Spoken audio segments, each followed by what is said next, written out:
Ce matin, direction le sud.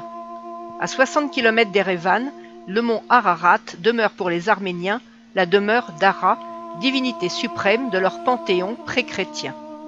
Ararat, dans le livre de la Genèse, évoque une chaîne de montagnes où se serait posée l'arche de Noé. Au milieu de vignes, Khor Virap fut d'abord une capitale construite par Hannibal le Carthaginois. Premier monastère de l'ère chrétienne, il est très populaire en Arménie.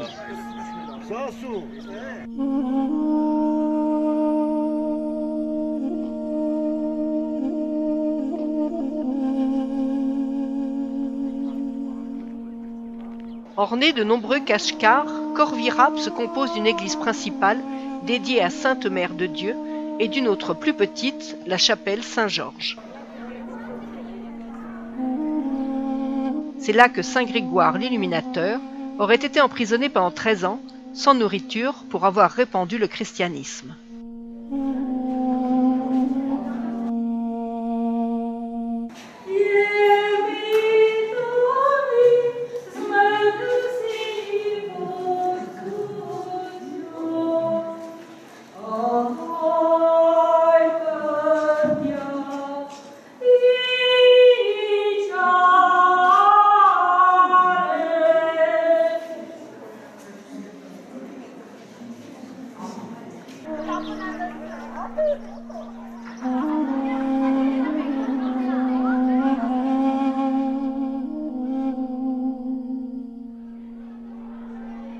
Dans la chapelle Saint-Georges, comme dans de nombreuses églises, un simple rideau remplace l'iconostase.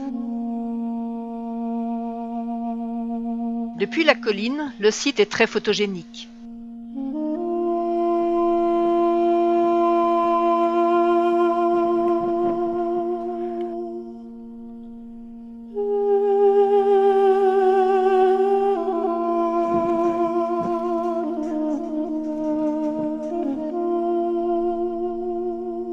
Vignes, prairies, vergers se succèdent au milieu d'une plaine bucolique et fertile. Après avoir échoué son arche sur l'Ararat, c'est dans cette région que Noé aurait planté les premières vignes au monde.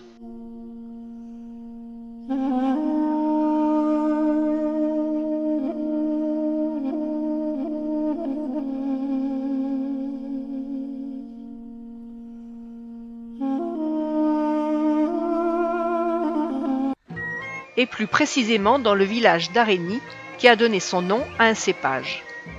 Les archéologues ont trouvé dans une grotte en 2007 une unité complète de production de vin datant de 6100 ans. La cave coopérative, que nous visitons au pas de course, nous donne un tout autre visage de la vinification et de la vigne qui compte 124 cépages endémiques. Au bout d'un étroit canyon et dans un site à couper le souffle, Novarank.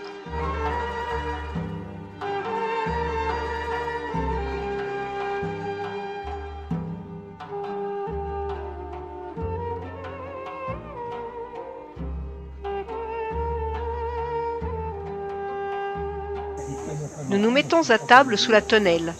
Il y a des herbes aromatiques, coriandre, persil plat et aneth frais, et aussi de la betterave rouge râpée.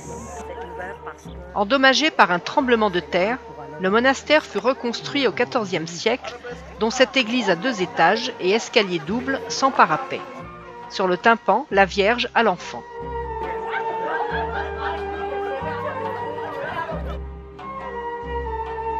Rénové à 2 reprises au XXe siècle, Novarank est aujourd'hui l'une des 5 attractions touristiques majeures de l'Arménie.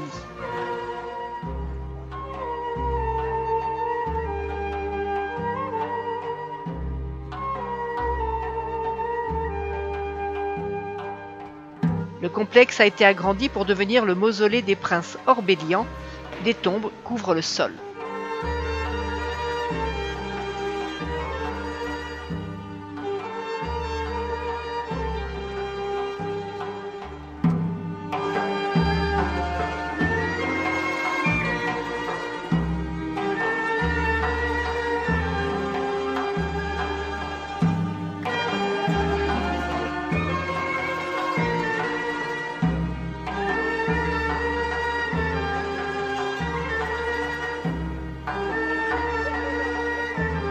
Dans cette troisième église, un lion case son corps dans un étroit rectangle. Novarank, c'est un cadre exceptionnel, des décorations superbes et des khatchkars, véritables œuvres d'art.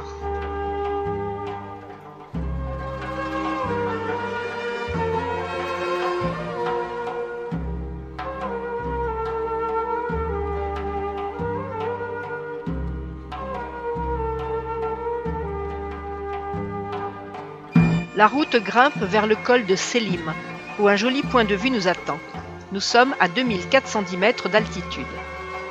La descente vers le lac Sevan nous réserve une belle surprise avec ce caravansérail construit en 1332. Il servait d'abri de nuit pour les caravanes de la route de la soie chargées de marchandises allant vers l'Europe et l'Orient.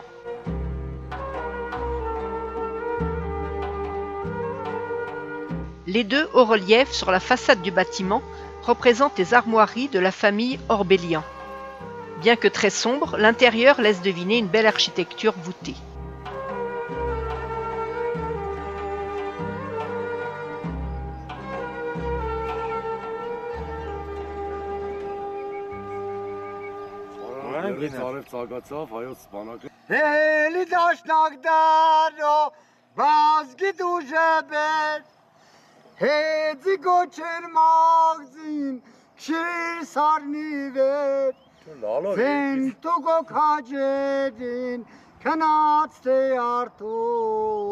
Deux gars du coin ont déjà bien arrosé leur pique-nique quand survient le berger et son troupeau.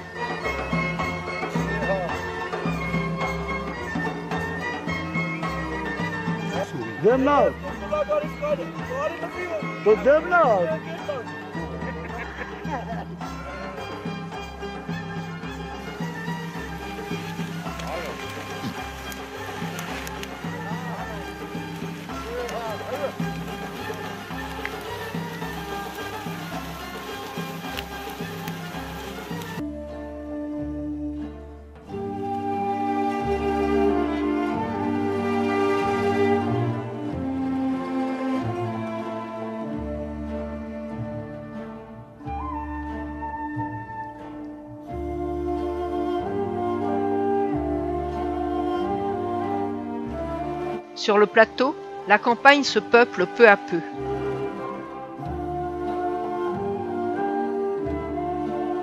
Devant les maisons courent les tuyaux jaunes du gaz naturel. Décor contemporain ou atteinte à l'environnement, à chacun son idée.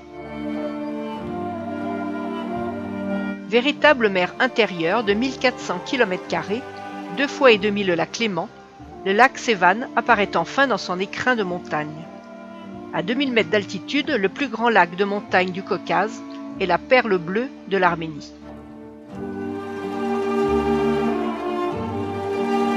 La presqu'île dominée par le monastère Sevanavank est l'un des lieux les plus photographiés du lac. Impossible de visiter, la gardienne vient de fermer les portes à notre nez.